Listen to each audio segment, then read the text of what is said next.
Ouin, je ne fais toujours aucune vente sur mon site e-commerce. Ça fait plusieurs jours que je l'ai mis en place et j'ai toujours aucun résultat. Pourquoi? Parce qu'il y a plusieurs choses qui ne vont pas sur ton site, sur ton processus. Et ça, on va le voir en plusieurs étapes dans cette vidéo. À tout de suite.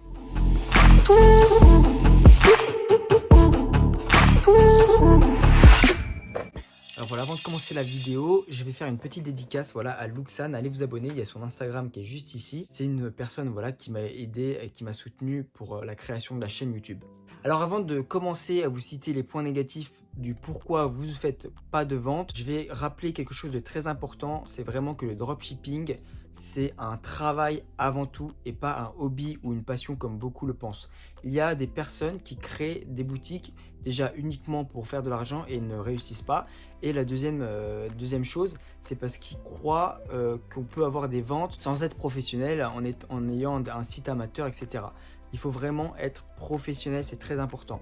Voilà, le premier point négatif, c'est vraiment votre site n'est pas du tout rassurant, il fait vraiment amateur, il n'est pas professionnel. Il y a beaucoup de sites où il y a plusieurs produits qui proviennent de plusieurs niches réunis sur le même site, c'est-à-dire que vous avez des AirPods, vous avez des produits de beauté, vous avez des produits pour la santé. C'est vraiment pas très rassurant pour le client parce qu'il va se dire que peut-être le site est une arnaque ou quelque chose dans le genre. Vous avez par exemple votre page produit mal organisée, vous avez des photos qui ne sont même pas en HD, vous avez une description produit que vous n'avez même pas personnalisée, c'est-à-dire que vous avez pris depuis AliExpress ou d'un autre vendeur que vous avez ensuite copié-collé et ça c'est pas du tout professionnel, c'est très amateur. Vous n'avez pas de branding, ce que j'appelle le branding, c'est vraiment la personnalisation de votre marque pour que le client puisse vous reconnaître, c'est très important. Par exemple, imaginons Zara a un branding, McDonald's a un branding, c'est-à-dire que comment vous reconnaissez un McDonald's, vous avez le grand M en jaune comme ça, vous avez les couleurs rouge, jaune, voilà, ça c'est du branding, c'est une personnalisation. Vous avez un logo, ils ont un logo, ils ont des couleurs. Ça doit être pareil pour votre marque quand vous créez votre site e-commerce. Il y en a beaucoup qui le lancent, qui lancent le site, mais qui n'ont finalement, on ne reconnaît pas la marque quoi. Troisième chose aussi, c'est que vous avez des produits mais qui ne sont pas ciblés sur la bonne personne. C'est-à-dire que vous faites vos pubs, vous avez la personne voit mais n'est pas du tout intéressée. C'est-à-dire que voilà, moi, quelqu'un par exemple, vous avez du maquillage, vous ciblez pour les filles, mais la fille ne met pas forcément ce maquillage-là que vous vendez. Donc voilà. C'est très important, c'est des petits détails comme ça qui fait que vous n'avez pas de vente. Je vais quand même vous donner une petite astuce, voilà. C'est par rapport à ce que vous vendez, vous allez utiliser tel support. Je m'explique. Vous avez des produits problème-solution. Ce que j'appelle les produits problème-solution, c'est des produits qui répondent à un problème. De l'acné, vous avez une mauvaise peau, voilà. Vous prenez votre solution. La solution, c'est le produit, le masque ou alors l'aspirateur à point noir, imaginons. Donc voilà, ce genre de produit, que ce soit dans la santé, dans la beauté, etc., vous allez vendre ça sur Google Ads ou alors Facebook Ads ou aussi d'autres supports comme YouTube Ads ou alors Snapchat Ads. Pour les produits, par exemple, pour les produits normaux, c'est-à-dire les habits ou alors les produits de beauté, le maquillage, etc., ça, vous allez toucher une clientèle jeune. Donc ça va être de l'Instagram. Vous allez créer une page Instagram propre à vous avec un bon branding, comme je vous ai dit, des belles photos en HD avec des beaux commentaires, une belle présentation et vous allez faire vos pubs là-dessus.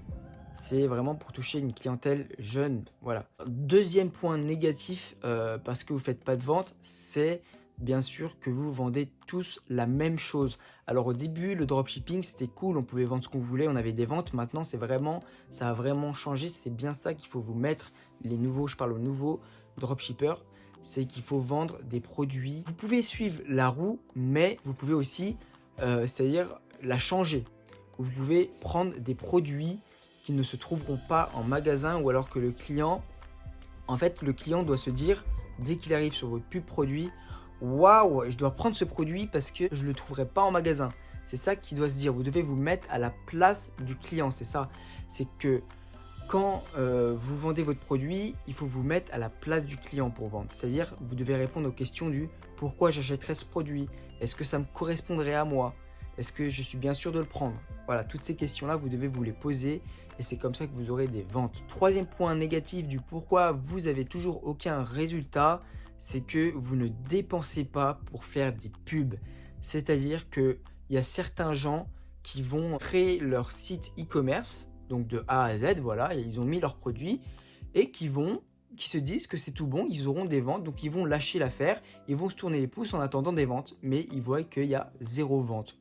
Et ça, c'est une grosse erreur, c'est d'attendre les ventes. C'est pas comme ça que ça marche, c'est pas comme ça que vous aurez des ventes, c'est pas comme ça que vous aurez des résultats. Il faut vraiment, ce que j'appelle d'après mon expérience, rusher, tryhard. Vous commencez doucement, vous essayez plein de petites pubs avec votre budget jusqu'à ce que vous trouvez la bonne pub. C'est-à-dire que dès que vous trouvez la bonne pub avec la bonne offre produit, je ne vais pas rentrer dans le détail, mais voilà, pour faire des pubs, en fait, il faut faire une offre produit, c'est-à-dire moi, la méthode CAP, caractéristiques, avantages, preuves. Dépensez bien pour faire des ventes. C'est très important. Essayez plusieurs petites pubs de 30 jours, de 5 jours, de 10 jours. Voilà, il faut faire plusieurs pubs. Moi, je parle sur Instagram. C'est comme ça que j'ai réussi à faire des ventes. Voilà. Et bien sûr, le quatrième point qui est super important et que je vous ai dit que je répéterai dans toutes les vidéos, c'est le mindset. Il y a beaucoup de gens qui ne font pas de vente parce qu'ils n'ont aucun mindset. Ils ne se sont pas formés. Ils ne sont pas formés pour le dropshipping. En fait, c'est ce que j'appelle les gens qui ont été attirés par les résultats, par l'argent tout simplement. Ils ont vu que des gens réussissaient. Ils se sont dit, bah tiens, je vais faire pareil. Et sans formation, sans rien, ils se sont lancés dans le vide, sans rien savoir, sans rien connaître. Et en fait, ils voient que ça marche pas parce qu'ils font pas les actions nécessaires pour réussir. Et du coup, ils abandonnent. Et c'est comme ça que en fait, il y a des gens qui en fait polluent un petit peu entre guillemets ce business.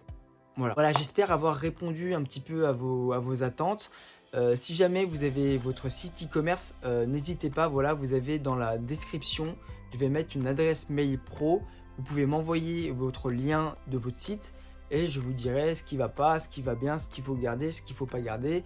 Voilà, n'hésitez pas à me l'envoyer. Pour ma part, voilà, j'ai terminé. J'espère que ça t'a plu. N'hésite pas à mettre un pouce bleu et à t'abonner parce que voilà, je vais essayer de faire d'autres vidéos pour vous améliorer dans votre business ou dans votre développement personnel. Moi, je vous dis à plus. C'était Yohan.